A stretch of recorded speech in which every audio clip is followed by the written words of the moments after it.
Well, a group of us who were traveling in Greece and Rome returned on Monday night, all somewhat safe and sound, I think. We were doing the footsteps of St. Paul as a jubilee or pilgrimage. So we spent 9 days in Greece, 3 days in Rome. While we were there, we said hi to Pope Leo for all of you. Some of you may have seen the video that's online because we shouted Omaha at the Pope and he said Omaha back to us. So at least a Chicago boy might know where Omaha is. It was a good journey. Part of the journey was on a cruise ship because we were going island to island like St. Paul, visiting those places that St. Paul would have visited. Those of you who've been on cruises probably know the routine. So you start out by having to go to this place where the lifeboats are for your lifeboat and put on these goofy life vests that are not like what we would wear water skiing. They come in two parts and they're supposed to be self-explanatory, and I kept looking at everybody else trying to figure out how to get that goofy thing on and then stand there, and then they come and make sure that it's on right, and you have a whistle and a light. And I'm thinking with my people standing around me, that's to draw the sharks when you're in the water. You blow the whistle, dinner, come on, over here. I'm here in the water, see me? Show the light, I'm right here. And I think, okay, we aren't going to need that. But then I started thinking, well, St. Paul was shipwrecked 4 times. And so maybe, part of the experience, we have to go down with St. Paul. And he says, for a day and a night, he was stuck in the water until he got rescued by somebody, just hanging on to a piece of lumber or something, floating there. But then after we went through that routine, take our stuff back to our cabin, and off we went. But it was very, very windy that day. My cabin was in the front of the ship, and so as the waves were coming, it was going down and up and making a lot of noise as it crashed into the sea. And I thought, well, I can't stay here. If I stay here very long, I'm going to get sick because it was whoosh. So I need to go to more the middle of the boat. So I went to a lounge, had a beer, and ran into anybody else from the trip as we were trying to go, okay. They closed the outside. You couldn't go outside because you might get blown off because the boat was crooked. Or then the swimming pool was water flying everywhere, so they closed the pool and the hot tub. So we couldn't go any of those places. So then it was thinking about shipwreck. Okay, here we are in the lounge. Then what came to mind was Jesus, because there were several stories in the Gospels about Jesus being in a boat in that same situation, big waves and wind, and the disciples are like, we're dying, and Jesus is sleeping. He's sleeping in the boat, and they thought they were dying. So they wake him up, and he's like, what? Why are you bothering me? Why are you upset? And then he calms the storm, and off they go. Sleeping in the boat. Think, that's what I want, right? Isn't that what all of us want? To be able, in the midst of the storms of life, to sleep in a boat. Today we hear the story of these 10 people who had leprosy, who get cured. So clearly their life was a mess.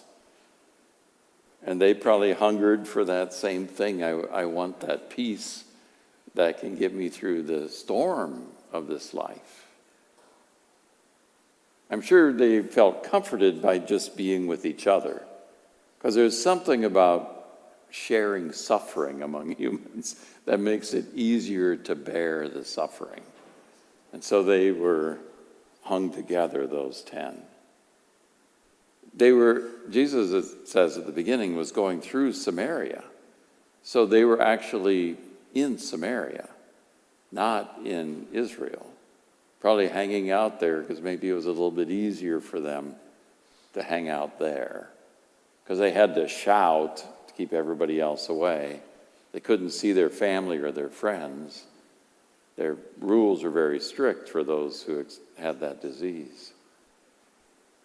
And then Jesus heals them. One of those guys was a Samaritan. The other were Jews. So maybe they bonded together because of their suffering, but as soon as they were healed, those other 9 are like, get out of here, to the one who came back, because the others were scurrying to get out of Samaria probably, because that was not their home. But the one who comes back gets something more than just simply healing. He gets salvation, in Jesus' words. He gets a relationship with God, which is really what salvation is, to be in a relationship with God here on earth, and that lasts into eternity. But Jesus really came to bring about that salvation here on earth, the relationship with God now. His death and resurrection gives it to us later, but he brings it to us now. He invites you and me to have that deep healing that relationship with God brings about, so that we can sleep in the middle of a storm, so that as we live this life, we don't have to worry, because the God of the universe is with us. This season, the Archbishop's little blurb tonight, the Archdiocese is inviting us over these next few weeks to reflect on our relationship with God. So this week, we're invited to reflect on our prayer relationship, to think about your conversations, your daily kind of talking to the God of the universe, the God who desires a deep relationship with you. So, are you spending any time with God? That's the question. So I'll give you a minute to think about it. Maybe it takes longer than a minute. To say, okay, where am I at in my prayer life? Where am I at in my conversations with God? How often do I talk to God? Got it? So, the challenge then is, can I make that better?